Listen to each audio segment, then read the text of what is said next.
I welcome you all to the globe outline. जी हाँ बिल्कुल, यहाँ पर चीन के जो नए प्रेसिडेंट है वो फिर से शी जिनपिंग बन चुके हैं। जी हाँ बिल्कुल, उनके जो पार्लियामेंट में उन्होंने फिर से शी जिनपिंग का चुनाव करते हुए यहाँ पर उनको प्रेसिडेंट डिक्लेयर कर चुका है। जी हाँ बिल्कुल, और ये शी जिनपिंग प्रेसिडेंट बनने के बाद भी ना यहाँ पर भारत पे कुछ ऐसे संकट आने वाले समय में आ सकते हैं जिसकी यहाँ पर चेतावनी जारी कर दी गई है यूएस ने। जी हाँ बिल्कुल, ये मैं अपनी तरफ से नहीं कह रहा हूँ, ना ही इंडिया अपनी तरफ से कह रहा है, पर यहाँ पर खुद यूएस की जो इंटेलिजेंस एजेंसी है उन्होंने यहाँ पर भारत को चेतावनी देते हुए कहा है कि देखिए रेडी हो जाइए, चाइना के साथ आपका फिर से कन्फ्रंटेशन देखने को मिल सकता है। तो क्या थी ये न्यूज और यहाँ पर किस तरीके की चेतावनी यहाँ पर यूएस ने दी है, सब जानेंगे इस वीडियो में। लेकिन उससे पहले मैं आपको बता दूं कि अगर अभी तक के अपने चैनल को सब्सक्राइब नहीं किया है ना, तो जल्दी से जल्दी सब्सक्राइब कर दीजिए, क्योंकि देखिए इसमें फायदा क्या होगा, जो भी मैं अपडेटेड वीडियोस लेते आऊंगा ना जियो पॉलिटिक्स पे, आपको सबसे पहले आपको देखने को मिल जाएगी। तो चलिए शुरू करते हैं। तो जैसे कि आप यहाँ पर देख सकते हैं कि इस आर्टिकल से मैं आपको इस वीडियो की शुरुआत करने जा रहा हूँ कि China parliament backs Xi Jinping with the third term as president. जी हाँ बिल्कुल,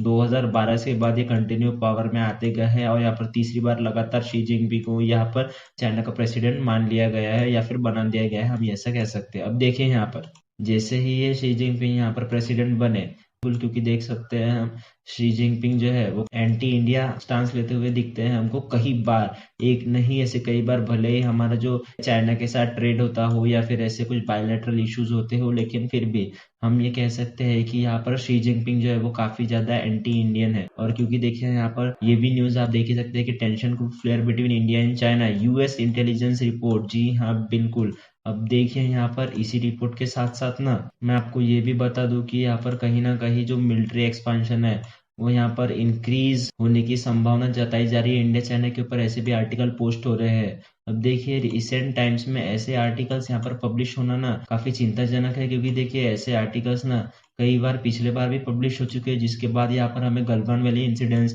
और ऐसे कुछ क्लैशेस देखने को मिला है जहाँ पर इंडियन और चाइना के जो सोल्जर है वो आजू बाजू आमने सामने आ गए थे। अब देखिए यहाँ पर उसी के साथ साथ यहाँ पर टेंशन इसीलिए भी ज्यादा बढ़ गई है या फिर इंडिया का कंसर्न इसलिए यहाँ पर ज्यादा बताया जा रहा है, क्योंकि देखिए चाइना का जो मिलिट्री स्पेंडिंग बजट है ना वो 7.2% से यहाँ पर बढ़ने की बात की जा रही है। मैंने अपने प्रीवियस वीडियो में भी ये बताया था कि कैसे यहाँ पर चाइना का जो डिफेंस बजट है वो इंक्रीज हो रहा है, तो यहाँ पर इंडिया और यूएसए के लिए यहाँ पर थ्रेट क्यों बन सकता है यही बजट। क्योंकि देखिए यहाँ पर ये बजट बढ़ा, तो यहाँ पर क्यों बढ़ा, क्योंकि देखिए इसके पहले यहाँ पर चाइना ने साफ साफ कह दिया था कि China increases military spending in fact of escalation threats. जी हाँ बिल्कुल, क्योंकि ये देखिए यहाँ पर चाइना ने ये बताया था कि हमें ऐसा लग रहा है कि आने वाले समय में हमारे ऊपर कुछ ऐसे थ्रेट निर्माण हो सकते हैं जिसकी वजह से हमने अभी ये बजट नहीं बढ़ाया, तो कहीं ना कहीं आने वाले फ्यूचर में ये काफी ज्यादा नुकसानदायक होगा चाइना के लिए। तो उसी के रिगार्डिंग यहाँ पर इन्होंने अपने जो मिलिट्री एक्सपेंडिंग है वो उसको बढ़ाने का फैसला लिया गया है। अब देखिए मैं आपको बता दूं कि ये न्यूज निकल कर कहाँ से आई, कि देखिए यहाँ पर टेंशन जो है वो इंडिया और चाइना पे जो कि बॉर्डर पे टेंशन की बात हो रही है यहाँ पर, तो वो एक आने वाले समय में एक शूट पर चले जाएंगे। और ये कौन सी भी यूएस की इंटेलिजेंस एजेंसी है, तो देखिए यहाँ पर मैं आपको बता दूं ये ऑफिशियल वेबसाइट है। जी हाँ बिल्कुल, यहाँ पर देख सकते हैं कि the annual threat assessment intelligence community assessment, और यहाँ पर ये यूएस की इंटेलिजेंस एजेंसी है जहाँ पर इन्होंने कई सारे ऐसे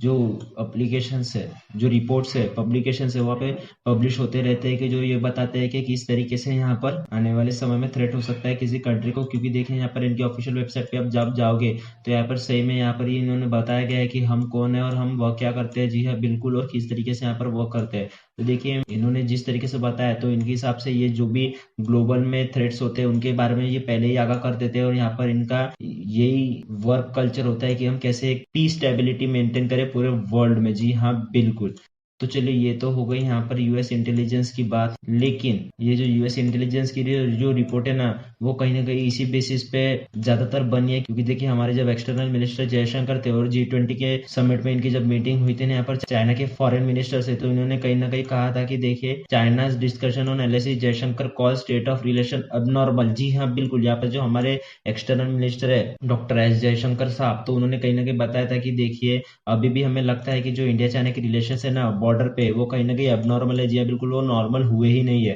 अब देखिए ये किस चीज का हवाला देते हैं, तो हमारे जो मिनिस्टर है उन्होंने कई बार बताया गया है कि देखिए हमें कहीं एक ही टेबल पर बैठ के इसके ऊपर चर्चा करनी चाहिए कि आखिर गलत क्या हो रहा है, क्या हमें अपने जो ट्रूप्स है उसको डिसएंगेज करना चाहिए क्या नहीं। और यहाँ पर जयशंकर साहब सीधा कहते हैं कि हमें जब ट्रूप्स को डिसएंगेज करना पड़ेगा ना तभी इसका हल निकल सकता है, अदरवाइज इसका कुछ हल नहीं निकलेगा। वही अगर हम चाइनीज साइड को देखें ना तो चाइनीज साइड क्या करते हैं कि वो कहते हैं कि देखिए ये जो बॉर्डर टेंशन है ना, हमें उसको कहीं ना कहीं एक अप्रोप्रिएट प्लेस पे रखना चाहिए। जी हाँ बिल्कुल, यहाँ पर जो चाइना है ना वो कहीं ना कहीं वार खत्म करने के मूड में दिख ही नहीं रहा है। वो सीधा कहता है कि हम इसे अप्रोप्रिएट प्लेस पे रखेंगे और तब जाके इसको कहीं ना कहीं फ्यूचर में डिस्कस करेंगे। अभी फिलहाल इस पे कुछ ऐसा विचार विमर्श करने की कोई गरज नहीं है। जबकि यहाँ पर हमारे जयशंकर साहब है वो बिल्कुल अपोजिट कहते हैं कि देखिए ये सब नॉर्मल नहीं हो रहा है, इसके ऊपर अगर जल्दी कुछ नहीं किया गया ना तो आने वाले समय में कन्फ्रंटेशन जी हाँ बिल्कुल यहाँ पर देखने को मिल सकती है। क्योंकि देखिए हमें हाल फिलहाल में ये भी न्यूज आई थी कि यहाँ पर तवांग को बिल्कुल पूरी तरीके से कैप्चर कर लिया है चाइना ने। अब ये तवांग क्या है तो देखिए मैप में आप देख ही सकते हैं, यहाँ पर ये हमारा पूरा इंडिया है यहाँ पर, और यहाँ पर अरुणाचल प्रदेश इसी की तरह यहाँ पर रहता है अक्साई चीन जो कि अभी चाइना ऑक्युपाई करके बैठा है।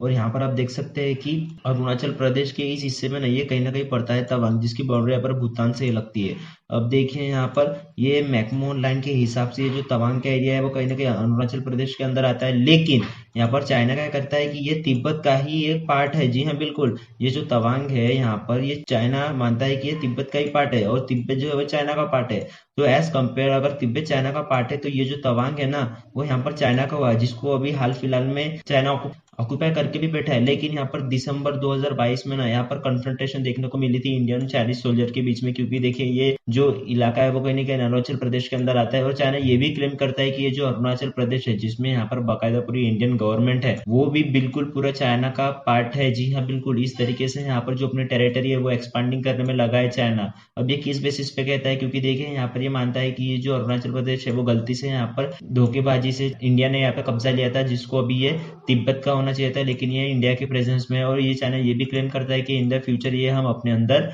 ला के ही रहेंगे। जी हाँ बिल्कुल, तो इसी से हम अंदाजा लगा सकते हैं कि जो टेंशन है दोनों नेशंस के बीच में वो कितने उच्च स्तर पर पहुंच गई है। और देखिए कहीं ना कहीं यहाँ पर चाइना का जब स्टैंड लेंगे ना कि चाइना क्या सोचता है इंडिया के बारे में, क्यों ऐसा ये एग्रेशन दिखाता है, क्योंकि देख सकते हैं ये आर्टिकल में ना यहाँ पर आपका पूरा जवाब मिल जाएगा कि neutral, that's a thing of the past, India and the west each other to contain China. देखिए यहाँ पर यही बताया गया था कि अगर वेस्ट की जब बात करें, जो वेस्टर्न कंट्रीज है यहाँ पर वो यहाँ पर इंडिया के खिलाफ हो जाती है अगर रशिया यूक्रेन की बात करें हम। क्यों? क्योंकि देखिए यहाँ पर इंडिया ने कभी भी है यूक्रेन का साथ नहीं दिया है, साथ इन द सेंस इंडिया जो है वो हमेशा न्यूट्रल ही रहता है यहाँ पर, और वो कंटिन्यू यहाँ पर रशिया से ऑयल परचेस कर रहा है, तब भी यहाँ पर किसी ने यहाँ पर एलिगेशन नहीं लगाया इंडिया पे। लेकिन जब वही बात अगर चाइना की आते हैं ना कि हमें चाइना को कंटेन करना है या कहीं ना कहीं चाइना को हमें सरपास करना है, तो वहां पर इंडिया का जो रोल है वो काफी इंपॉर्टेंट निकल कर आता है और सारी वेस्टर्न कंट्रीज जो है वो फिर इंडिया के पक्ष में आ जाते हैं। क्यों? क्योंकि देखिए इंडिया की जो बॉर्डर है वो चाइना के साथ लगती है और इंडिया ही ऐसा एक एकमात्र नेशन मिलता है जो चाइना के आस पड़ोस यहाँ पर चाइना को टक्कर दे सकता है। क्यों? क्योंकि देखिए यहाँ पर कई सारे आपको आर्टिकल्स मिल जाएंगे जो ये कहते हैं कि चाइना जो है वो काफी ज्यादा डेवलप हो चुका है। जी हाँ बिल्कुल, और इंडिया जो है वो अभी अंडर डेवलप कंट्री है, मतलब अभी वो डेवलप हो रहा है। तो जितना टाइम यहाँ पे इंडिया को पूरा डेवलप होने में लग जाएगा ना, वही ना कहीं चाइना वहां पर सारी जो देश की इकोनॉमी है या सारे जो डिफेंस सेक्टर में वो सब कुछ हरपास करके चाइना जो है वो नंबर 1 पे पहुंच जाएगा। तो इसी का डर यहाँ पर जो है वो वेस्टर्न कंट्रीज को लगा रहता है कि चाइना कहीं हमसे आगे ना निकल जाए, जिसके लिए यहाँ पर काउंटर करने के लिए इंडिया का साथ निभाया जाता है। और देखिए यहाँ पर चाइना का क्या स्टांस है कि वेस्ट जो है वो इंडिया को इतना सपोर्ट क्यों करता है, क्योंकि देखिए चाइना का ये मानना है कि इंडिया जो है वो अभी भी अंडर डेवलप है और वेस्टर्न नेशन को इतना कुछ थ्रेट नहीं है इंडिया से। क्योंकि देखिए यहाँ पर इंडिया जो है वो अभी इतना सक्षम नहीं हो पाया है वेस्टर्न कंट्रीज के हिसाब से कि वो आने वाले समय में ना हमें चुनौती दे पाए। लेकिन इनका मानना है कि चाइना जो है वो इतना डेवलप हो चुका है कि वेस्टर्न कंट्रीज को लगता है कि चाइना कहीं ना कहीं हमारी इकोनॉमी को सरपास कर जाएगा। इनका जो डिफेंस बजट है वो इतना चले जाएगा कि ये कहीं ना कहीं एक न्यूक्लियर पावर बन के आएगा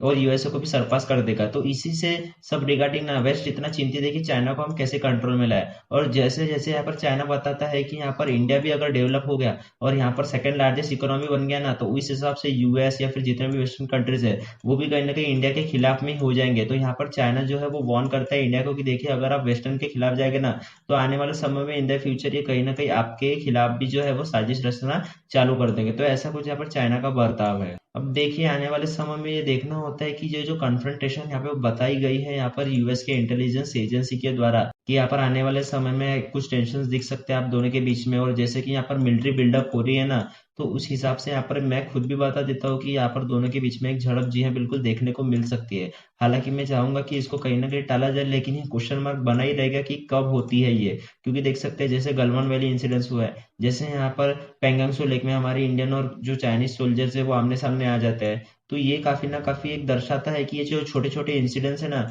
ये कहीं ना कहीं फायर होके एक बड़ा इंसिडेंट्स को जन्म देंगे ही देंगे। और जैसे कि यहाँ पर चाइना जो पैर पसार अपना डिफेंस मिलिट्री बजट बढ़ा रहा है, अपने मिलिट्री एक्सपेंडिचर बढ़ा है, कैसे यहाँ पर एग्रेसिवली बॉर्डर पे जो है वो सैनिक अपने तैनात कर रहा है, तो उस हिसाब से इस पूरे का हम ग्रुप में बना के देखें तो कहीं ना कहीं चाइना जो है एक मेजर जो यहाँ पर वार है उसकी पॉसिबिलिटी जताया जा रहा है। तो यहाँ पर देखना होता है कि इंडिया इस पे कैसे निगोशिएट करता है, क्या इंडिया भी यूएस की चेतावनी को अच्छे से डिकोड कर पाता है क्या नहीं। तो दोस्तों आज के वीडियो में इतना ही, मिलते हैं अगले वीडियो में। And as you all know कि life is a long lesson in humility, so be safe and be strong.